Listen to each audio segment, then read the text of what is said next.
Hey everyone, welcome back to Kubrick Corner with me, Sean Wilson. So I'm here to talk to you about one of this year's Oscars frontrunners, Vice, the new film from writer-director Adam McKay, who has had this kind of bizarre career trajectory coming out of goofball comedies like Anchorman into Oscar-winning prestige like The Big Short, and now this.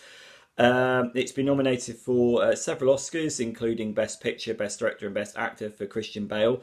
Bale, in another one of his fated transformative turns, portrays former US Vice President Dick Cheney in a multi generational look at the quietly manipulative and very ruthless Cheney's rise to power from his early days as a sort of drunkard ne'er do well in Wyoming through to becoming Secretary of Defense, working with Donald Rumsfeld, and then finally emerging as the quietly manipulative engine of the W era under President George W. Bush, who gets him on board as his running mate and vice president. And it's all about how, in his twilight years, Dick Cheney really did seize power, how he basically manipulated the war on terror and also various domestic policies.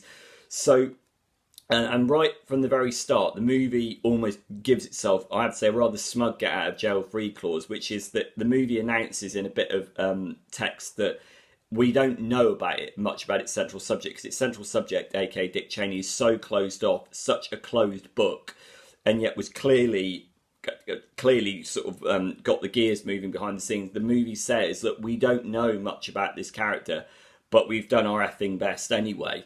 That to me feels like, I mean, on the one level you could see that as being quite funny, but actually as the movie went on, and I have to say I didn't really warm to this movie at all really, that again feels like a bit of a lazy get out of jail free clause. My mind kept going back to that opening bit and going, right, that is the movie basically apologising in advance. It's like a preemptive apology for the fact that the rest of the movie doesn't have an awful lot of substance, because the movie doesn't know what to say about its central subject other than the fact that blimey, he was a bit corrupt and a bit nasty, wasn't he? Again, the whole air of this movie does feel like a 16-year-old sitting down in front of you, having watched the news and having gone, blimey, politics is a bit corrupt, isn't it?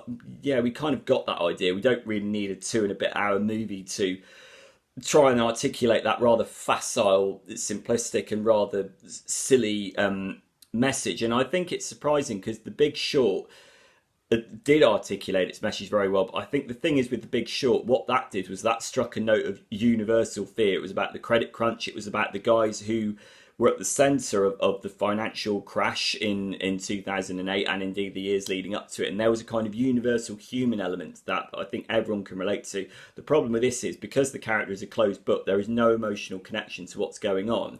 Despite the fact that Christian Bale gives a technically very good performance. I mean, it is very, very skilled to take a character who begins in the 1960s and to bring him right up to the sort of near present day in the 2000s. That is a skill, and the makeup effects, it's also been nominated for makeup sensibly, are very impressive. I mean, you do genuinely believe that Christian Bale is a greying, heavy-set, older man, and the details like the liver spots on his face and on the back of his hands, the way Christian Bale clasps his hands as he's talking in front of him like that, the way he smacks his lips together as he's talking, the cadence of the voice, the glares, demonic glare. Let's not forget Christian Bale thanked Satan when he picked up his Golden Globe, rather unsurprisingly.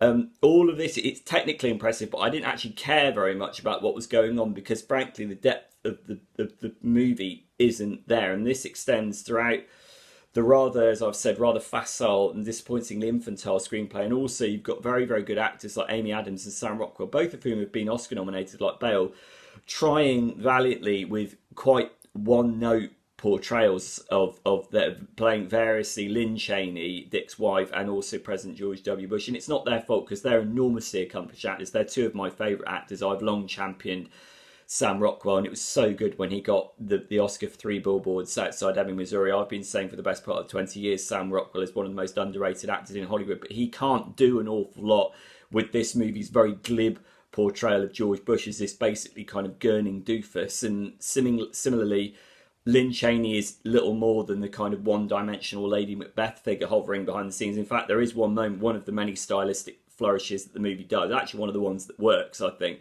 is when her and Dick start talking in Shakespearean language, revealing the depth of their shared ambition. And I thought maybe that's where the film should have centered itself on this sort of symbiotic relationship with these two very, very power hungry people at the centre of it, feeding off each other.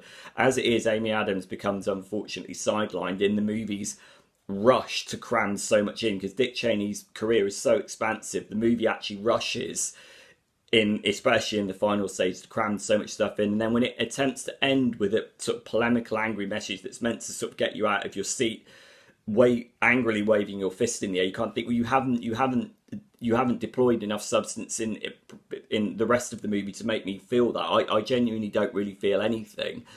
Apart from the fact that what the movie is saying is that all politicians are venal and corrupt, and some of them are actually quite stupid. It's like, yeah, I've kind of got that impression already.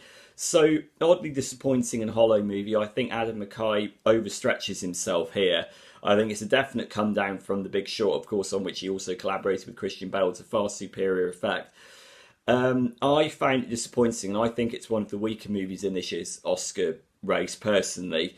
I'd like to know what you think of it. It might be my reaction as a British person on the outside looking in. I dare say if I was American, I might have more of a personal connection to this material, but as it stands, I don't. So I'd love to know what you think of Vice. Drop me a comment here at Kubrick Corner, and I'll see you soon. Bye.